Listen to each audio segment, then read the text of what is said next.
오늘 저희가 들여다볼 이야기는요, 지금 캄보디아에서 벌어지고 있는 정말 끔찍한 현실에 대한 겁니다. 수많은 젊은 한국인들이 범죄에 덫에 걸려 파멸로 향하고 있습니다. 정말 소름 끼치는 말이죠. 이건 캄보디아 수도 푸놈펜에 있는 한 사원의 관계자가 한 말인데요.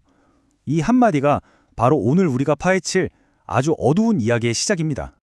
그러니까 이 사원이 폭력적인 범죄 조직의 희생양이 된 젊은 한국인들의 정말 원치 않는 마지막 종착지가 되어버렸다는 겁니다.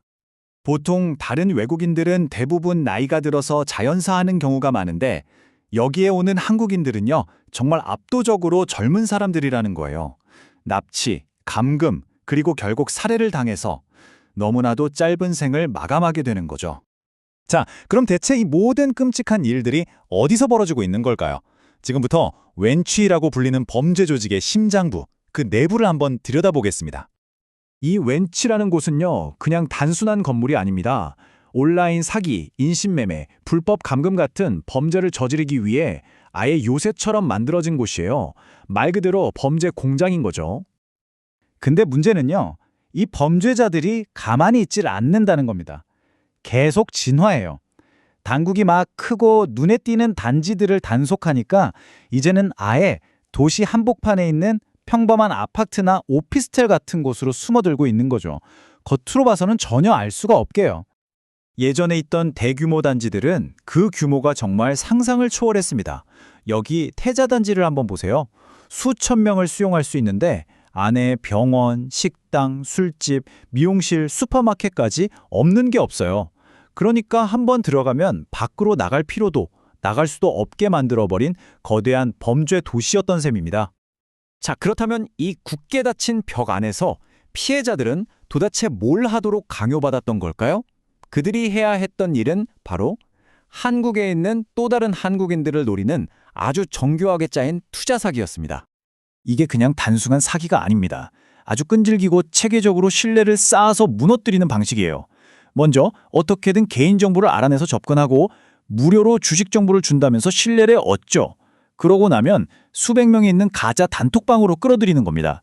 거기서 2달 넘게 대번대로 움직이면서 바람을 잡고 마지막에 가짜 앱에 거액을 투자하게 만든 뒤에 그냥 사라져버리는 거죠. 중국인 총책들이 완벽하게 짜놓은 사기 공식인 셈입니다. 이 단톡방의 구조를 보면 정말 기가 막힙니다. 이게 어떻게 돌아가는 거냐면요. 예를 들어 채팅방에 100명이 있잖아요. 그중에 진짜 피해자는 딱 1명이에요. 그리고 사기꾼 1명. 그럼 나머지 98명은 뭐냐? 전부 다 가짜 계정입니다.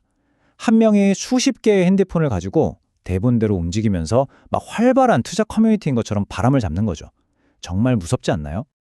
이렇게 해서 벌어들인 돈이 어마어마합니다. 한 팀이 불과 2달 만에요. 129명한테서 뜯어낸 돈이 무려 33억 원입니다. 33억 원이요. 만약에 할당량을 못 채우거나 조금이라도 저항하면 어떻게 될까요? 그때부터는 정말 지옥이 시작되는 겁니다. 지금부터는 그곳에 있었던 피해자들이 직접 겪었던 끔찍한 경험들, 그 증언을 들어보겠습니다. 도망? 생각조차 할 수 없었습니다. 실적을 못 채우거나 말을 듣지 않으면 그냥 무자비한 폭력이 일상이었던 겁니다. 이게 정말 끔찍한 게 직접 맞는 것뿐만 아니라 밤마다 들려오는 총소리, 비명소리, 이게 사람을 미치게 만드는 거죠. 언제 내 차례가 될지 모른다는 그 공포요. 그리고 이 말 정말 상상만 해도 끔찍합니다. 실제로 근처에 있는 화장터 굴뚝을 가리키면서 너도 저기서 한 줌 재가 될 수 있다고 협박까지 한 겁니다. 결국 국제사회에 관심이 집중되고 캄보디아 당국이 대대적인 단속에 나섰습니다. 그런데 범죄자들은 귀신같이 이미 한 발 앞서 있었어요. 경찰과 기자들이 들이닥쳤을 때 태자, 원구, 망고 단지 같은 거대한 범죄 소굴들은 이미 텅 비어 있었습니다. 황급히 도망간 흔적과 쓰레기만 가득한 말 그대로 유령 도시가 되어버린 거죠. 캄보디아 당국은 범죄자들이 정보를 미리 빼돌렸다고 말하는데요. 현지에서는 경찰 내부에서 정보가 새지 않고서야 이렇게 대규모 인원이 한꺼번에 사라지는 게 가능하겠냐는 의심의 목소리가 높습니다. 자, 여기서 가장 중요한 점이 나옵니다. 단속으로 범죄가 끝난 게 아니라는 거예요. 이건 그냥 이동일 뿐입니다. 캄보디아 국경 도시로, 그리고 더 나아가서 법망이 허술한 미얀마, 태국, 베트남 같은 주변 나라들로 이 범죄 조직들이 흩어지고 있다는 뜻이죠. 문제는 이 수천 명의 범죄자들이 도망갈 때 자기들만 간 게 아니라는 겁니다. 감금되어 있던 피해자들을 그대로 데리고 더 깊은 어둠 속으로 사라져버린 거죠. 그럼 이 사람들은 이제 어디서 찾아야 할까요? 그들을 구출해야 하는 사람들의 입장에서는 정말 하루하루가 피가 마르는 심정일 겁니다. 지금이 바로 마지막 골든타임이라는 말이 괜히 나오는 게 아니죠. 결과적으로 대대적인 단속이 오히려 피해자들을 더 찾기 힘든 곳으로 흩어지게 만든 아이러니한 상황이 되어버렸습니다. 과연 너무 늦기 전에 이 어둠 속으로 사라진 피해자들을 찾아낼 수 있을까요? 오늘 이야기는 이 무거운 질문을 남기며 마무리하겠습니다.